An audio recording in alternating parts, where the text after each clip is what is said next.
Late upload tayo, kamamba. Pinalipas ko muna, kainis kasi na take down na naman yung last upload natin. Try ko na lang i-edit yung part na may copyright claim tapos re-upload ko na lang next time. Pagpasok ng 4th quarter, lamang dito ang USA ng 6 points. 66-72 ang score. Pagdating naman sa 8-11 mark ng 4th, siyam na ang lamang ng USA. 68-77.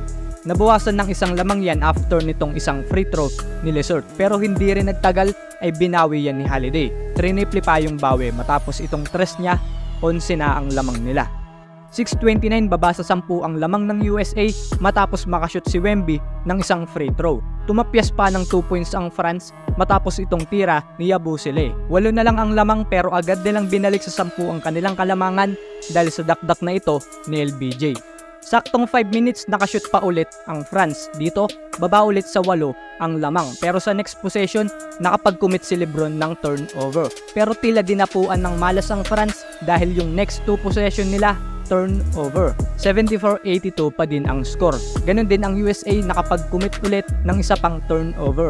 Dito naka-score na ang France sa 3:53. Baba na lang sa 6 ang lamang. Kaso sa sumunod na possession, nakapag-commit na naman ang USA ng panibagong turnover. Shooting foul pa dito kay Yabusele. Pasok yung isang free throw, baba na lang sa 5 ang lamang. Next possession ng USA, hindi na convert ni Steph itong floater. Wemby ba naman ang nasa harap mo kahit hindi kinuntest, maiilang ka. 3:05 naka-score ulit ang France galing sa putback dunk ni Wemby. Baba na lang ang lamang sa 3 points. Dito nagising na yung crowd ng France. Pero imbis na patahimikin ng crowd ay mas pinaingay pa ni Steph ito matapos pasayawin si Yabusele at ipukol ang tres na to. Walang play, pick and pop lang with Lebron. Dito na nagsimulang maghalimaw si Steph. Next possession nila si Steph na ang nagdadala ng bola. Tapos ang magbibigay ng pick ay si Lebron naman. Tignan mo naman yung epekto ni Steph sa depensa ng kalaban. All eyes on him talaga. Miski itong si Yabusele na nakatoka kay Lebron, hindi na napansin na wala na yung binabantayan niya. Ang weird lang na lumingon na siya dito.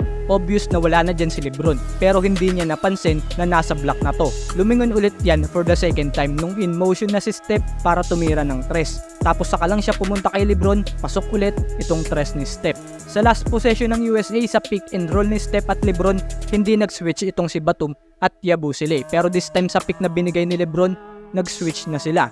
Ewan ko kung anong nasa isip nila ba't ginawa nila yon. Parehong 6'8 itong si Yabusele at Batum.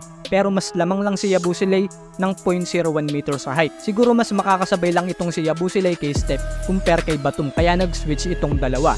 Magdodouble itong si Fournier, so pinasa ni Steph itong bola kay KD tapos binalik din naman kaagad kay Steph.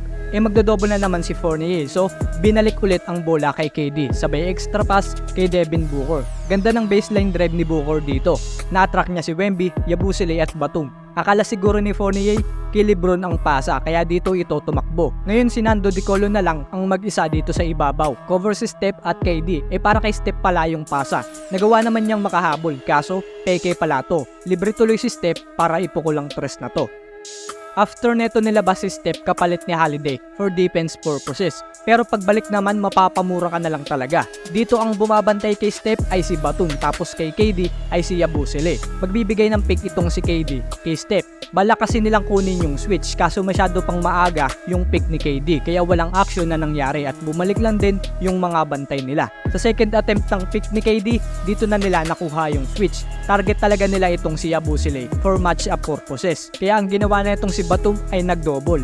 Gaya nung kanina, pinasa lang din ulit ni Steph ang bola kay KD. 40.5 seconds niya natanggap yung bola. Nalingat lang saglit itong France, nakabalik na kaagad yung bola kay Steph in just 1.4 seconds. Tapos dito na nang bastos si Steph at pinukol ang exclamation tres na to sa harap ng dalawang defender. Night-night celebration in France, iyak tuloy si Wemby. Yon tinapos ni Steph ang laro na may team high 24 points, 1 rebound, 5 assists at 2 steal. 8 out of 13 pa siya sa 3-point area. Grabe yung performance niya dito. First Olympic gold medal ito ni Steph. Kung umabot ka man sa part na to, baka naman like mo naman yung video. Subscribe ka na rin kung trip mo yung mga ganitong content.